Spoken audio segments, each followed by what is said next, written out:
नमस्कार साथियों, स्वागत है आपका अपने YouTube channel YK online education में। दोस्तों, हम यहाँ पर हिंदी व्याकरण पढ़ रहे हैं, जो कि उत्तराखंड UKPSC के द्वारा जो सिलेबस आपका रखा गया है ग्रुप C, उसके तहत हम टॉपिक वाइज पढ़ रहे हैं। और मैंने आपको बताया था कि हम साथ ही साथ NCERT का सिलेबस जो कि आपके सिलेबस में रखा गया है उसे भी कंटिन्यू करते रहेंगे। तो 9th का और 10th का मैं आपको लगभग 10th का हमारा चल रहा है, पूरा होने ही वाला है। तो मैं उम्मीद कर रही हूँ कि आप लोगों ने वो वीडियोस ज़रूर देखे होंगे। दोस्तों, NCERT के वीडियोस आप ज़रूर देख लीजिए, क्योंकि आपके मैक्सिमम क्वेश्चंस जो हैं वो वहीं से बनते हैं। तो आप लोग बिल्कुल भी इग्नोर मत करिए। मैंने बहुत ही मेरे जो ऑडियो विजुअल हैं वो वीडियोस, उसमें मैंने आपके सारे चीज़ें टॉपिक वाइज आपको करवाए हैं, तो ज़रूर देखिए। और व्याकरण में भी हमने काफ़ी चीज़ें पढ़ ली हैं, जिसमें हमने देवनागरी लिपि को पढ़ा था, वर्णमाला मैंने अच्छे से आपको समझाए थे, बहुत सारी चीज़ें, विलोम शब्द वगैरह हम पढ़ चुके थे, पर्यायवाची मैंने ट्रिक के माध्यम से आपको समझाए थे।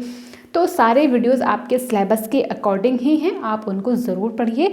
और आज के वीडियो में हम पढ़ने वाले हैं संधि को, जो कि बहुत ही ज़्यादा महत्वपूर्ण टॉपिक है। आपकी परीक्षाओं में यहाँ से हमेशा प्रश्न बनते हैं। देखिए, अगर आप सोच रहे हैं कि एक ही वीडियो में हम पूरा हिंदी का सिलेबस कवर कर दें, तो ये इम्पॉसिबल है, क्योंकि अगर हमें अपनी तैयारी करनी है तो हमें छोटे छोटे टॉपिक्स में एक एक करके आगे बढ़ना होगा। और अगर एक दिन में आप एक टॉपिक पढ़ते हो, उसे अच्छे से कवर कर देते हो, तो आपके मतलब एग्ज़ाम के लिए काफ़ी अच्छी आपकी तैयारी हो जाएगी। और 20 नंबर बहुत होते हैं, बहुत ज़्यादा महत्वपूर्ण होते हैं, आप इन्हें बिल्कुल भी इग्नोर मत करिए, आपके स्कोरिंग ये होते हैं। ठीक, तो चलिए बढ़ते हैं आगे। यदि आपने अभी तक चैनल को सब्सक्राइब नहीं किया है तो ज़रूर कीजिए, अपने दोस्तों के साथ शेयर करना बिल्कुल भी ना भूलिए। और लाइक, अगर सेशन पसंद आता है तो एक लाइक ज़रूर कीजिएगा। चलिए बढ़ते हैं आगे। जैसे कि आप देख पा रहे हैं, संधि मैंने लिखा हुआ है और उसकी परिभाषा की आप बात करें। देखिए दोस्तों, यहाँ पर लिखने का हमारा मोटिव सिर्फ इतना है कि क्योंकि लिखने में जो ना बहुत टाइम वेस्ट होता है, तो इसलिए मैंने सोचा क्योंकि कुछ चीज़ें अगर हम लिख के पहले से रख दें और कुछ चीज़ें हम स्वयं से लिखवाएं, जैसे एग्जाम्पल वगैरह हैं, तो वो मैं आपको आगे लिखवाऊँगी। जो चीज़ें मैं यहाँ पर लिख रही हूँ वो आप साथ साथ नोट डाउन भी करते रहिए। तो चलिए, परिभाषा की अगर हम बात करें तो आप ध्यान से एक एक शब्द को बहुत ध्यान से देखिएगा, क्योंकि बहुत सारी परिभाषाएं आपको बहुत समान रूप से मतलब सेम मिलेंगी, तो उसमें कन्फ्यूजन हो सकता है। ठीक, तो संधि की परिभाषा कह रही है कि दो वर्णों के मेल से, दो वर्ण आपको ध्यान रखने हैं सबसे पहली बात। ठीक है, क्योंकि ये दो वर्ण, ये मेल आपको पूरे संधि में पढ़ना पड़ेगा, सारी चीज़ इसी पर डिपेंड है। तो दो वर्णों के मेल से जो विकार, विकार का मतलब होता है परिवर्तन, ठीक होता है, उसे संधि कहते हैं। अब आपने परिभाषा तो देख ली, लेकिन आपको समझ में नहीं आया होगा, मैं उम्मीद कर रही हूँ, तो कोई बात नहीं, मैं समझा देती हूँ। दो वर्णों के मेल से, अब वर्ण क्या होते हैं, मैंने वर्णमाला जब आपको पढ़ाई थी तो स्वर व्यंजन ये पढ़ाए थे, तो जो स्वर व्यंजन है वही वर्ण हैं आपके। मैंने आपको बताया भी था कि वर्णमाला हमारी क्या है, पूरी की पूरी जो हिंदी है उसके बेस में है। कोई मकान जब बनता है ना, तो उसके नींव में जो पत्थर होता है वो सबसे ज़्यादा इम्पॉर्टेंट होता है। तो वर्णमाला भी ठीक वैसे ही हमारी हिंदी व्याकरण की नींव है। ठीक, तो वर्णमाला वाला वीडियो आप ज़रूर देख लीजिएगा, क्योंकि संधि आपको तभी समझ में आने वाली है क्योंकि ये संधि पूरी वर्णमाला के बेस्ड ही है। ठीक, तो वर्ण क्या है, स्वर व्यंजन है। ठीक, और जब स्वर व्यंजन यानी कि दो वर्ण हैं, कोई से भी दो वर्ण अगर आपस में उनका मेल हो जाता है तो उनके मेल से एक नया शब्द हमें यहाँ पर देखने को मिलेगा। ठीक, तो बहुत इंटरेस्टिंग है संधि वाला टॉपिक। आप लोगों को इसका मैजिक आगे, इसकी गणित जब मैं आपको एग्जाम्पल के देकर के समझाऊंगी तब आपको समझ में आएगा। देखिए, अब हमने कहा दो वर्णों के मेल से जो विकार पैदा, तो देखो, जैसे मैं एक उदाहरण आपसे अगर मैं आपको एक उदाहरण दूं तो माफ़ कीजिएगा, थोड़ा पेन हमारा जैसे देख लीजिए, एक शब्द मैं लिखती हूँ, हिम धन आलय। अब देखो, संधि का शाब्दिक अर्थ तो मैंने बताया कि जोड़ना। ठीक है, संधि का मतलब होता है जुड़ना, लेकिन एक शब्द आपको यहाँ पे और ध्यान रखना है, संधि विच्छेद। ठीक है, यहाँ पे मैं लिख लेती हूँ संधि विच्छेद। विच्छेद का मतलब होता है अलग होना, यानी कि जो शब्द जुड़ा हुआ है उसको अलग करना। और अलग हम कैसे करेंगे?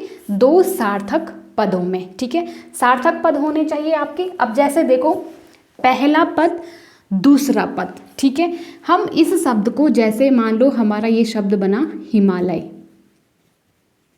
बहुत ध्यान से देखिएगा, कंफ्यूजन बिल्कुल भी नहीं करना आप लोग, ठीक है। तो देखो, जैसे मैंने कहा ये एक शब्द है, तो ये क्या है? अभी संधि वाला शब्द है, यानी कि ये जुड़ा हुआ शब्द है, ठीक है, इसमें संधि हुई है। अब हमने इस शब्द को जब विच्छेद करना है तो संधि विच्छेद सबसे पहले आपको आना चाहिए। विच्छेद का मतलब मैंने बताया अलग अलग करना। तो हमने इसको क्या करना है? दो सार्थक पदों में बांट देना है। तो हमने एक पद किया हिम, दूसरा पद लिया आलय, ठीक है। सार्थक का मतलब इन दोनों ही पदों का क्या निकलना चाहिए? अर्थ निकलना चाहिए। तो हिम का मतलब क्या होता है? बर्फ, ठीक। आलय का मतलब होता है घर, और हम इसको अगर मिला देते हैं तो ये बन जाएगा बर्फ का घर, ठीक है। तो हिमालय हो जाएगा। तो अब देखो, संधि जब आपको आगे जब हम संधि पढ़ेंगे, बहुत सारी संधियां हैं, तो किसी भी संधि को बताने के लिए सबसे पहली चीज़ जो आपको आनी चाहिए वो है संधि विच्छेद। अगर आप सार्थक खंडों में उसको तोड़ देते हो तो ही आपकी उस शब्द में संधि निकल कर आएगी, ठीक। तो ये तो आपको पता चला कि हमें विच्छेद कैसे करना है, दो सार्थक खंड करने हैं, दो सार्थक पदों में उसको बांटना है। अब हमने सार्थक पदों में संधि विच्छेद तो हमको समझ में आ गया है। अब हम देखते हैं कि इसमें परिवर्तन कहाँ हुआ है, ठीक। देखिए, हिम, धन, आलय, जब हमने कहा, अब यहाँ पे एक और लाइन आप कोट कर दीजिए, उसके नीचे से लिख लीजिए, जहाँ पर भी आप लिख रहे हो उसमें नोट करके या स्टार बनाकर आप लिख लीजिए कि संधि विच्छेद, जब आपने परिभाषा लिखी है ना, संधि विच्छेद के आगे से आप लिखो कि संधि विच्छेद का जो नियम है उसमें क्या होता है? प्रथम पद का अंतिम वर्ण या अंतिम स्वर, अंतिम वर्ण लिख लीजिए, ठीक है। प्रथम पद का, ध्यान दीजिए, दो पद हैं, पहला पद, दूसरा पद। प्रथम पद का अंतिम वर्ण, ठीक, और द्वितीय पद का प्रथम वर्ण। फिर से बता रही हूँ, प्रथम पद का अंतिम वर्ण, द्वितीय पद का प्रथम वर्ण, ठीक है। इन दोनों का ही क्या होता है? आपस में मेल होता है, और इन्हीं के मेल से क्या होता है? संधि या परिवर्तन होता है, ठीक। तो देखिए, अब देख लो, यहाँ पर हमें अंतिम वर्ण ढूंढना है, तो आप लोगों को क्या दिख रहा है? म दिख रहा है। लेकिन जब मैंने वर्णमाला पढ़ाई थी, म क्या है?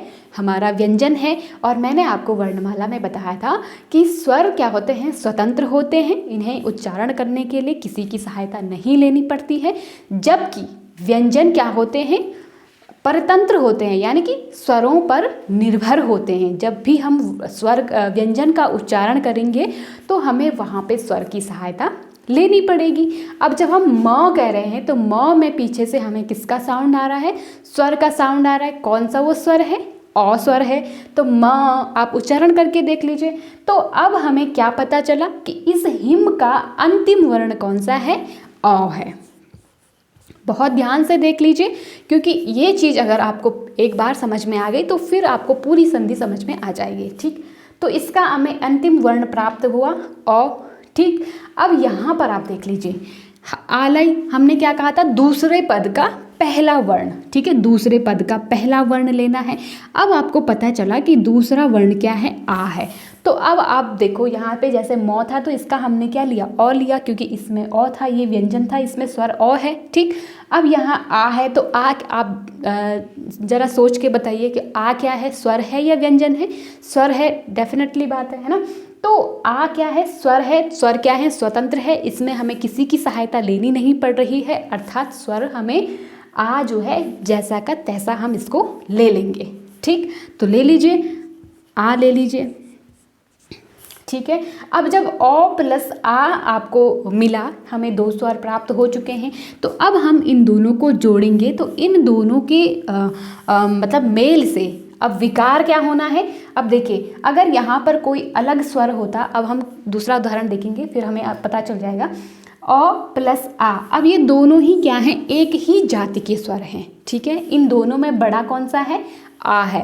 तो ये अ भी इस आ में मिल जाएगा, और ये परिवर्तन किस में होगा? आ में होगा। समझ गए।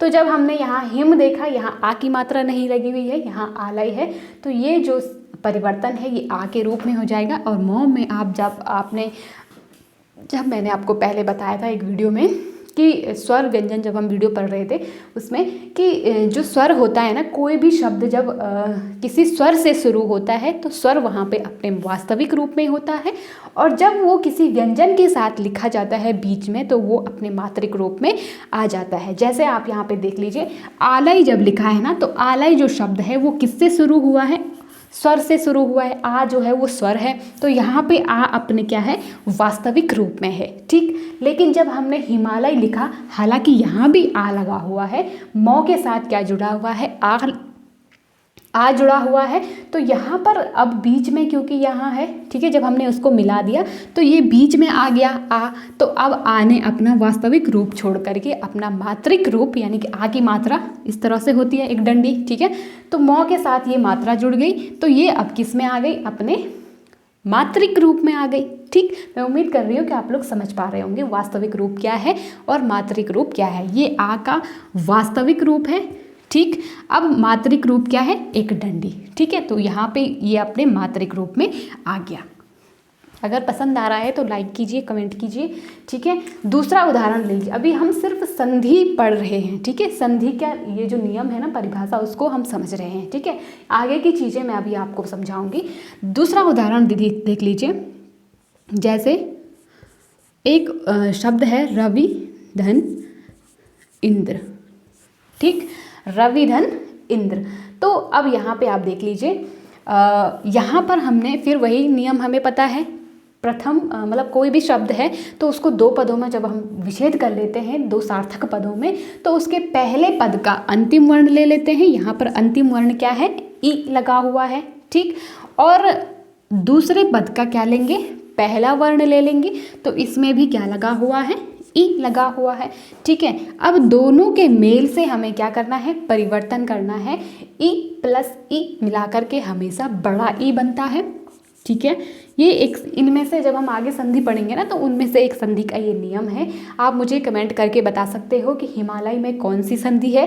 अगर आपने कभी पढ़ी हो, नहीं पढ़ी है तो कोई बात नहीं, लेकिन आप कमेंट करके अगर आपको पता है तो हिमालय में कौन सी संधि है ये लिख के बताइए। और रवि धन इंद्र को मिला करके बनेगा रवींद्र, ठीक है। अब देखो यहाँ पे रवींद्र है ना, तो हमने क्या कहा, पहला पद ई ले लिया, दूसरे में भी ई है, और दोनों को मिला के ई बना। और यहाँ पर आप परिवर्तन देख पा रहे होंगे, रविंद्र नहीं होगा, रवींद्र होगा, ठीक है, क्योंकि ई प्लस ई बराबर ई होता है। तो ये आप परिवर्तन यहाँ पे देख पा रहे होंगे, ठीक है, रवींद्र। तो मैं उम्मीद कर रही हूँ कि संधि करना और संधि विच्छेद करना आपको पता चल गया है, कैसा किसे कहते हैं संधि, ठीक है। अब हम आगे पढ़ते हैं संधि के प्रकार। यहाँ तो हमने संधि पढ़ी, संधि की परिभाषा पढ़ी, संधि विच्छेद किसे कहते हैं, संधि करते कैसे हैं, विच्छेद कैसे करते हैं, कैसे निकाला जाता है, ठीक। तो रविंद्र और हिमालय में कौन सी संधि है, लिख के बताइए। चलिए, इसके बाद संधि के प्रकार, कितने प्रकार की संधि होती है। कभी भी आपसे पूछ लिया जाए कि संधि कितने प्रकार की होती है, तो आप बताएंगे संधि 3 प्रकार की होती है, ठीक। पहली होती है स्वर संधि, दूसरी हमारी है व्यंजन संधि, तीसरी है विसर्ग संधि। अब आपके सिलेबस में केवल स्वर संधि दी हुई है, आपको व्यंजन संधि और विसर्ग संधि पढ़ने की कोई ज़रूरत नहीं है। हालांकि इसके लास्ट में मैं आपको ज़रूर समझाऊंगी कि विसर्ग संधि, व्यंजन संधि और विसर्ग संधि कहते किसे हैं, यहाँ पे क्या परिवर्तन होता है। लेकिन फिलहाल हम पहले स्वर संधि को बहुत अच्छे से पढ़ेंगे, ठीक। देखिए, अब स्वर संधि आपने लिखा, ठीक है, स्वर संधि नोट करिए, परिभाषा लिखिए वहाँ पे स्वर संधि के आगे से, जहाँ पर दो स्वर या दो स्वरों के मेल से, स्वर आप शब्द से ही आपको पता चल रहा होगा, स्वर संधि है तो यानी कि स्वरों की बात हो रही होगी, व्यंजन संधि है तो व्यंजनों की बात होगी, और विसर्ग संधि है तो विसर्ग की बात होगी। विसर्ग का एक चिन्ह होता है इस तरह से, ठीक है, तो यहाँ पे विसर्ग की बात होगी। तो अब हम इनको तो आप छोड़ दीजिए फिलहाल, यहाँ पर आप एक लाइन लिख लीजिए, दो स्वरों के मेल से होने वाले विकार या परिवर्तन को स्वर संधि कहते हैं, ठीक। दो स्वरों के मेल से, दो स्वरों के मेल से, ध्यान रखना, दो वर्ण, ऊपर हम तो संधि की परिभाषा में हमने दो वर्ण लिखे, लेकिन यहाँ हम परिभाषा में लिखेंगे दो स्वरों के मेल से। ठीक, अब दो स्वर कैसे, अब इसकी हमने परिभाषा लिख दी। अब जो स्वर संधि है ना, ये भी 5 प्रकार की होती है। कभी आपसे पूछ लिया जाए कि स्वर संधि कितने प्रकार की होती है, तो स्वर संधि 5 प्रकार की होती है। पहला है दीर्घ संधि। इसी तरह से आप डायग्राम बनाइए, क्योंकि इस तरह से जब बनाओगे ना तो वो चीज़ें आपको लंबे समय तक याद रहेंगे। ठीक है, दीर्घ संधि, गुण संधि, वृद्धि संधि, यण संधि, अयादि संधि। देखिए, आपने संधि का टॉपिक मैं समझ रही हूँ बचपन से आपने सुना होगा, लेकिन जैसे मैं पढ़ा रही हूँ, अगर आपने उसको बहुत ध्यान से पढ़ा तो मैं गारंटी दे रही हूँ कि आपको दोबारा कभी संधि पढ़ने की ज़रूरत नहीं पड़ेगी, क्योंकि बहुत अच्छे से मैं समझाने का प्रयास करूँगी, बहुत अच्छे से आपको पढ़ाऊँगी। ठीक है, हम एक साथ नहीं पढ़ेंगे, क्योंकि एक साथ पढ़ेंगे तो बहुत ज़्यादा लंबा हो जाएगा, आपको समझ में भी नहीं आएगा और कन्फ्यूजन होगा। ठीक है, तो हम इनको एक एक करके पढ़ेंगे, चाहे हमें 5 वीडियोज़ में कवर करना पड़े, लेकिन हम 5 वीडियोज़ ऐसे पढ़ेंगे कि हमको बिल्कुल बहुत अच्छे से ये समझ में आ जाएगा। ठीक, चलिए, आपने पढ़े संधि के कितने 5 प्रकार हैं, दीर्घ, गुण, वृद्धि, यण और अयादि संधि। तो अब यहाँ पे आज के लिए हम इतना ही करेंगे, क्योंकि स्वर संधि की परिभाषा हो गई, ये चीज़ें मैंने आपको बता दी। कल अगले वीडियो में हम दीर्घ संधि को पढ़ेंगे। ठीक है, बहुत अच्छे से पढ़ेंगे। तो आप लोगों को आज का वीडियो कैसा लगा, आप क्या इस टॉपिक को पढ़ना चाहते हैं, मुझे कमेंट करके ज़रूर बताइएगा कैसा लगा। और हमारे जो भी सीरीज़ चल रहे हैं, प्रैक्टिस सेट, मैंने आपको बताया था कि जिस भी एग्ज़ाम की आप तैयारी कर रहे हो, प्रैक्टिस सेट आप ज़रूर कीजिए। तो 20-21 प्रैक्टिस सेट मैं करवा चुकी हूँ, आप उनको भी देख लीजिए, क्योंकि ये 20 नंबर जो है ना बहुत स्कोरिंग है। ठीक है, हल्के में बिल्कुल भी मत लेना, तो यहाँ से आप लोगों के जो निकलने के चांसेस हैं वो बहुत बढ़ते हैं। तो यदि आप LT हिंदी की तैयारी करना चाहते हैं, LT ड्राइंग की तैयारी करना चाहते हैं, तो भी आप हमसे जुड़ सकते हो। हम यहाँ पे दोनों तैयारी करवाएंगे।